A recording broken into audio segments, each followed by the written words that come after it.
Olá e bem-vindos a mais uma exploração aqui no nosso espaço. Hoje vamos analisar um tema que toca num ponto sensível do mundo académico: o verdadeiro valor e a pertinência atual dos graus de mestre e doutor, aqueles, pronto, conhecidos como stricto sensu. Para guiar a nossa conversa, temos connosco, bem, excertos de um texto bastante incisivo, quase polémico, de Edson Zogby. O título é Mestres e Doutores em quê? E a nossa missão aqui não é concordar ou discordar, atenção. É mais desconstruir os argumentos que o autor apresenta. Ele levanta questões sobre uma possível obsolescência, uma crescente comercialização e uma aparente falta de foco na inovação dentro deste sistema de ensino superior pós-graduado. E olha, Zogby não usa de meias palavras, pois não? A pergunta do título "em quê?" é respondida logo de seguida de forma lapidar. Em nada. É um murro na mesa para começar. Vamos então tentar perceber o que está por detrás desta afirmação tão categórica. A ideia principal que o autor parece defender é que este modelo stricto sensu, que, só para clarificar, se refere à pós-graduação focada na investigação académica, diferente das especializações mais práticas, está, na visão dele, claro, ultrapassado a nível global. Ele argumenta que se tornou, acima de tudo, uma fonte de receita para as universidades. Exato. É precisamente esse o ponto de partida da crítica dele. O texto descreve um sistema que, na perspectiva do autor, está excessivamente virado para o passado, quer dizer, para a validação através do que já foi dito. A frase que ele usa para sintetizar isto é muito forte, de facto. Em referências, em olhar para o passado e repeti-lo, em acúmulo de títulos. Resumindo, em nada. O argumento subjacente é que o foco se deslocou da produção de conhecimento novo e relevante para a mera acumulação de credenciais, baseada na repetição e na referenciação. E é daqui que deriva a percepção, apontada no texto, de uma crescente irrelevância para o mercado. Pois, parece que o autor vê aqui uma espécie de ciclo vicioso, onde o próprio processo académico se alimenta mais de si mesmo do que propriamente das necessidades externas. É uma visão dura. Sem dúvida. É dura. E essa dureza estende-se à análise que ele faz dos intervenientes no processo. O texto não poupa críticas aos orientadores preguiçosos, a que, segundo Zogby, estariam mais focados em repetidores de formatos que lhes garantam o final da carreira, do que em estimular a originalidade. E menciona também aqueles que terão chegado ao ensino superior, digamos, por falta de perspectiva em outras áreas, sugerindo que isso poderia levar a uma menor dinâmica ou ambição inovadora. É interessante como ele liga estas características individuais, ou pelo menos como ele as percepciona, não é, ao problema sistémico. Não se trata apenas das regras do jogo, mas também de quem joga e como joga. Exatamente. O fascinante na argumentação do texto é essa ligação direta entre a atitude dos formadores e a alegada estagnação do sistema. A lógica que ele apresenta é se os mentores dos futuros mestres e doutores estão, como ele sugere, mais preocupados com a manutenção de estruturas confortáveis ou com a progressão na carreira dentro de moldes pré-definidos. Em vez de incentivarem o risco intelectual e a inovação disruptiva, então essa postura contribui ativamente para o imobilismo que ele denuncia. Uhum. A falta de uma orientação que desafie o status quo seria, nesta visão, tanto um sintoma como uma causa da falta de vitalidade no meio académico. Percebe? Percebo, sim. E essa crítica à falta de vitalidade parece ganhar ainda mais força quando o autor aborda a questão da comercialização. Ele chega a afirmar que as universidades cobram para passar e titular qualquer um. É uma acusação grave, de facto. Usa mesmo o exemplo do jovem que sai da licenciatura e, pronto, acumula mestrado e doutoramento sem qualquer contacto com a realidade prática, sem fazer a menor ideia da adequação das suas ideias ao mercado. Sim, essa passagem é particularmente contundente. Sugere uma desconexão profunda entre a formação académica avançada e a sua aplicabilidade ou validação no mundo real. O autor pintou um quadro onde a obtenção do título se sobrepõe à aquisição de competências relevantes ou à demonstração de capacidade de inovação com impacto prático. Exato.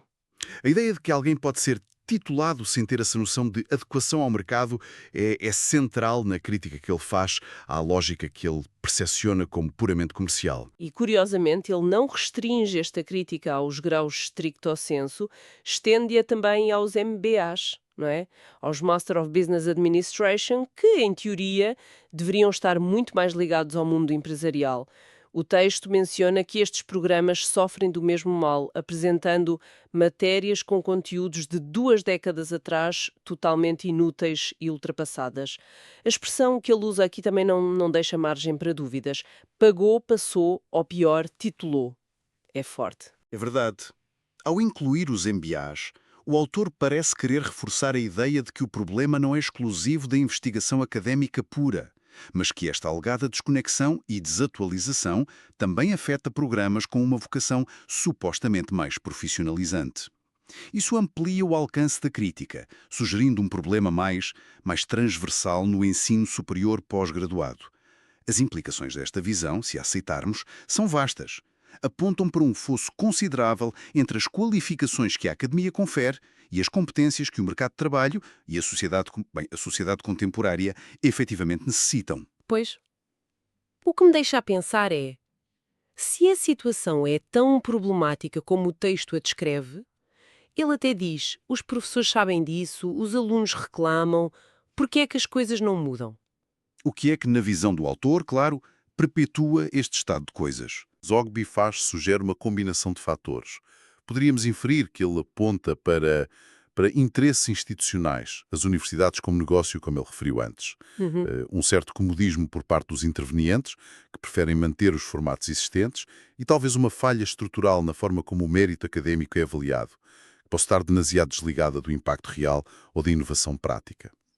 A ideia implícita é que o sistema se tornou, de alguma forma, autorreferencial e resistente à mudança vinda de fora ou mesmo de dentro.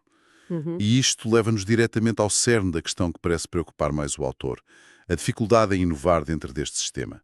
Ele argumenta que, neste formato, a condição de inovar é próxima do zero. É uma afirmação, bem, brutal. Pinta um quadro onde a inovação genuína é quase um ato de heroísmo, mencionando os heróis de resistência como raras exceções. A imagem que ele usa, inovar com os olhos constantemente no retrovisor, é impossível, é muito, muito gráfica. Essa imagem do retrovisor é central para a crítica dele, sim.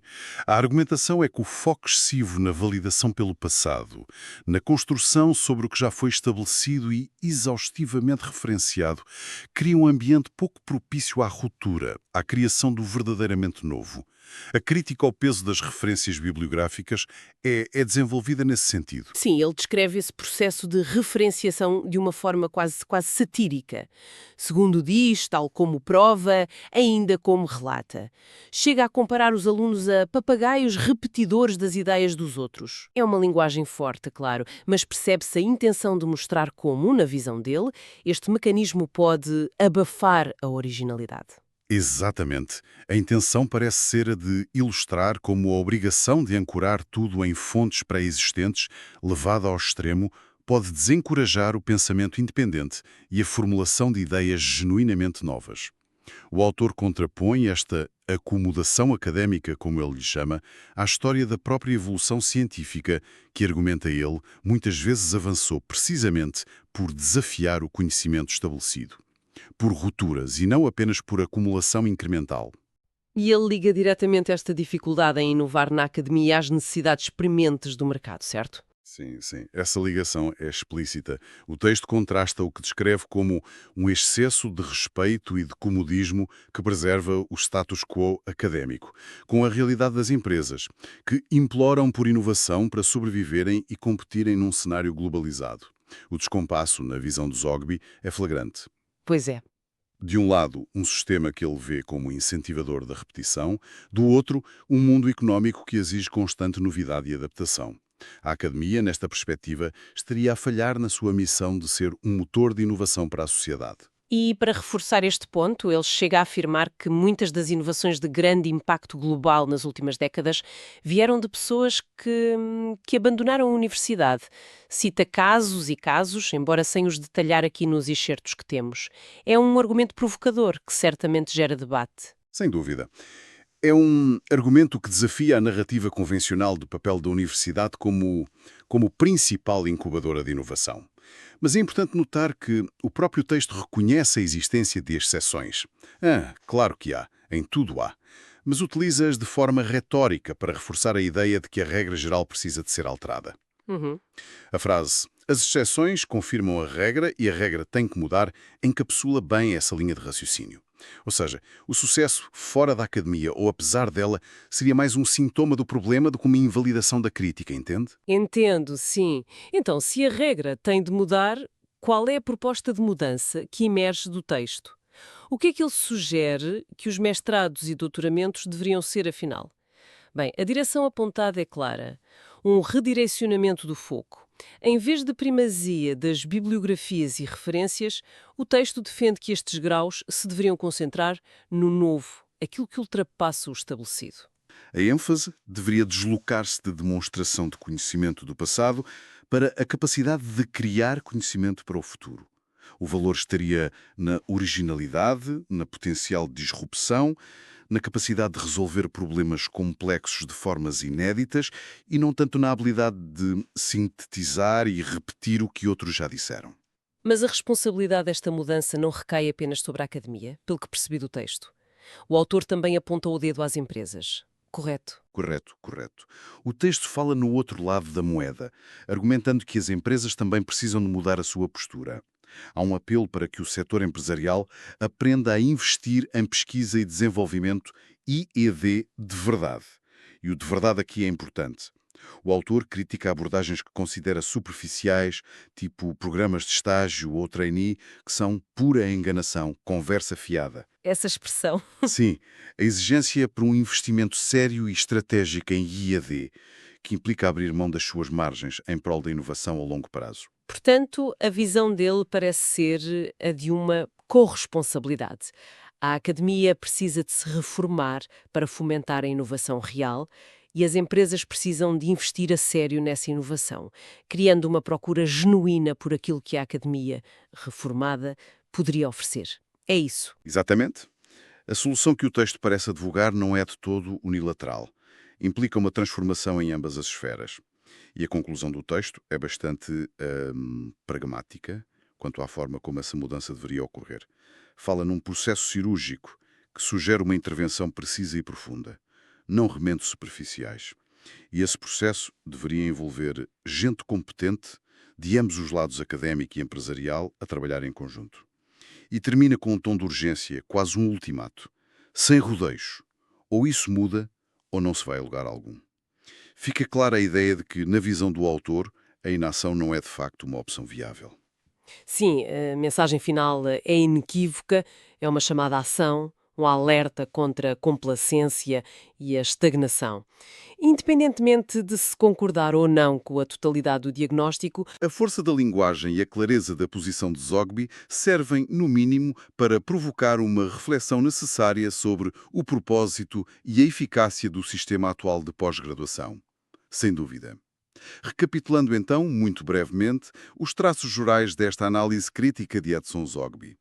Temos um retrato do sistema de mestrados e doutoramentos como estando, na perspectiva dele, claro, desfasado dos tempos atuais, excessivamente mercantilizado, demasiado preso à repetição do conhecimento passado, em detrimento da inovação, e perigosamente desligado das necessidades práticas do mercado e dos desafios da sociedade.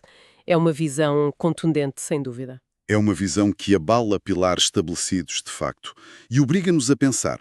Se levarmos a sério a provocação central do texto, a de que o valor académico está excessivamente ancorado na referenciação do passado, e isso levanta uma questão fundamental para o futuro, não acha?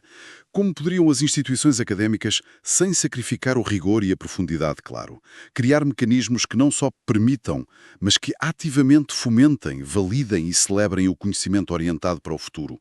Aquele conhecimento que arrisca, que explora o desconhecido. E mais ainda, como poderiam essas instituições construir pontes mais eficazes e dinâmicas com o mundo empresarial e com a sociedade em geral? Pontes que vão além da formação de quadros ou da consultoria pontual e que realmente integrem a academia no ecossistema de inovação de forma mais orgânica e impactante. Precisamente, como equilibrar a necessária fundamentação no conhecimento existente com a urgente necessidade de gerar novas soluções para problemas cada vez mais complexos. Encontrar esse equilíbrio que valorize tanto a solidez do passado quanto a audácia do futuro. Bem, parece ser o grande desafio que fica a pairar depois de lermos uma crítica como esta. É certamente matéria para continuar a refletir.